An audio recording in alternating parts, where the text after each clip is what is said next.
పల్నాడు జిల్లా నరసరావుపేట కలెక్టరేట్లో collector MP ఆధ్వర్యంలో వర్క్షాప్ నిర్వహించారు.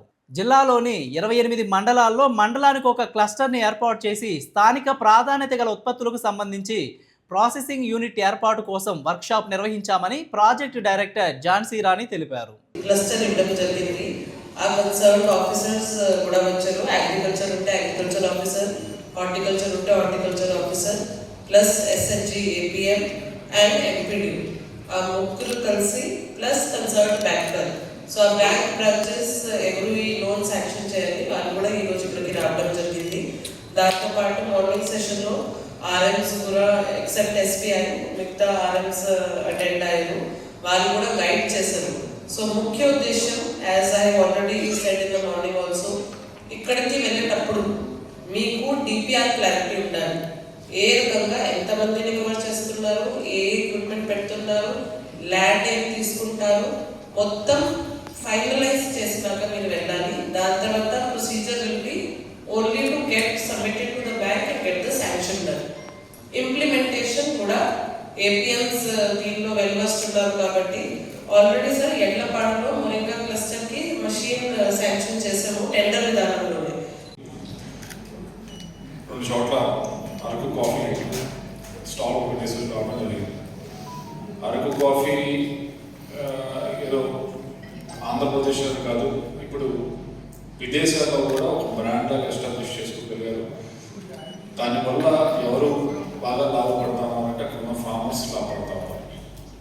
అటువంటివి మన జిల్లాలో కూడా చాలా క్రాప్సే కాదు మిగతా ముడి సరుకు కూడా ఉంది. కానీ దాన్ని ఒక ప్రోడక్ట్ లాగా తయారు చేసి ముందుకు తీసుకెళ్తే, ఒక బ్రాండ్ లాగా తయారు చేసి ముందుకు తీసుకెళ్తే ఉపయోగపడుతుందని ఉద్దేశం. దాంట్లో భాగంగానే ఒకటి ఈ క్లస్టర్ డెవలప్మెంట్ చేయమని కోరుతాను.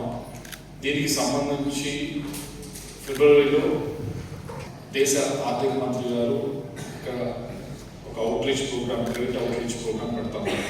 దానికి ఆ లోపలే మనం క్లస్టర్ని ఫామ్ చేసి ఆ రోజు ఆవిడ చేత ఇనాగ్రేట్ చేయించి వాళ్ళకి చెక్స్ ఇచ్చే కార్యక్రమం ఆ రోజు చేయాలనే ఉద్దేశంతో అది టార్గెట్ పెట్టుకుని ముందుకు వెళ్తాము. ప్రతి మండలంలో కూడా ఒక క్లస్టర్ చేయాలి అనేది, ఒకవైపు బ్రాండ్ క్రియేట్ చేయడం, ఆ క్లస్టర్ క్రియేట్ చేయడం, ఫిబ్రవరి లోపల చేయడం, ఇది మూడు కూడా మనం టార్గెట్స్ పెట్టుకుని ముందుకు వెళ్తాము. నా పేరు ఝాన్సీ రాణి, పీడీడీఆర్డీఏ పల్నాడు.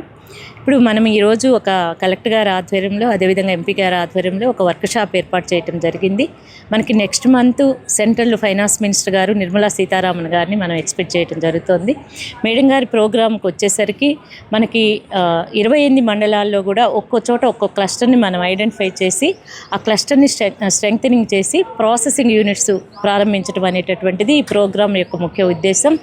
లోకల్గా ఏపీఎంస్, ఎంపీడీఓస్, అదేవిధంగా ఆనరబుల్ ఎమ్మెల్యేస్ నోటీస్లో పెట్టి ఏ మండలంలో ఏ విలేజ్లో స్పెషల్ యాక్టివిటీ జరుగుతుంది, ఎక్కడ ఏవి అవైలబిలిటీ ఉన్నాయి అనేది తీసుకొని మనం 28 మండలాల్లో కూడా ప్రతి మండలానికి ఒక క్లస్టర్ని తీసుకోవటం జరిగింది.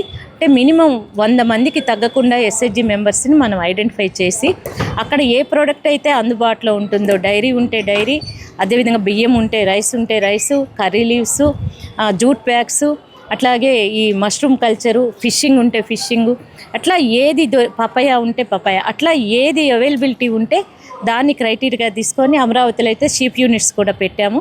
ఇవన్నీ తీసుకొని క్రైటీరియాగా తీసుకొని ప్రతి మండలంలో ఒక విలేజ్లో ఒక క్లస్టర్ని మనం ఎస్టాబ్లిష్ చేయడానికి ప్లానింగ్ చేస్తున్నాము. అందులో భాగంగా ప్రిలిమినరీగా ఈరోజు ఇక్కడ 28 మండలాలకు సంబంధించిన ఎంపీడీఓలు, ఆ పంచాయతీ ఏ బ్యాంకు పరిధిలోకి వస్తే ఆ బ్రాంచ్ మేనేజరు, ఏపీఎం, అట్లాగే అక్కడ ఏ యూనిట్ అయితే పెడతామో ఆ యూనిట్కి సంబంధించి హార్టికల్చర్, అగ్రికల్చర్, వెటర్నరీ డాక్టర్స్కి సంబంధించినటువంటి వాళ్ళంతా ఇక్కడికి అటెండ్ అయ్యారు. గౌరవ ఎంపీ గారు, అదేవిధంగా గౌరవ కలెక్టర్ గారు దీనికి అటెండ్ అయ్యారు. మార్నింగ్ ఇచ్చి వాళ్ళ యొక్క విలువైన సందేశాన్ని ఇవ్వటం జరిగింది. అట్లాగే హైదరాబాద్ నుంచి బెస్ట్ ఇంజనీరింగ్ వాళ్ళని తీసుకొచ్చి ఇవన్నీ ప్రాసెసింగ్ యూనిట్స్ ఏ విధంగా చేస్తారు అనేటటువంటిది ఒక పీపీటీ ద్వారా ఒకటి వేసి మనం చూపించటం వర్క్షాప్ నిర్వహించాము. ఈ వర్క్షాప్ మార్నింగ్ నుంచి జరుగుతోంది. ఇప్పుడు అందరూ నలుగురు కూర్చొని ఏ విధంగా డిపిఆర్లు తయారు చేస్తారు, ఎలా చేయొచ్చు అనే దాని మీద లోపల డిస్కషన్స్ జరుగుతున్నాయి. ఇది వితిన్ 15 డేస్లో మనం దీన్ని ఇంప్లిమెంటేషన్కి తీసుకురావటమేగా మన డిఆర్డీఏ తరఫున మనం వర్క్ చేయటం జరుగుతుంది.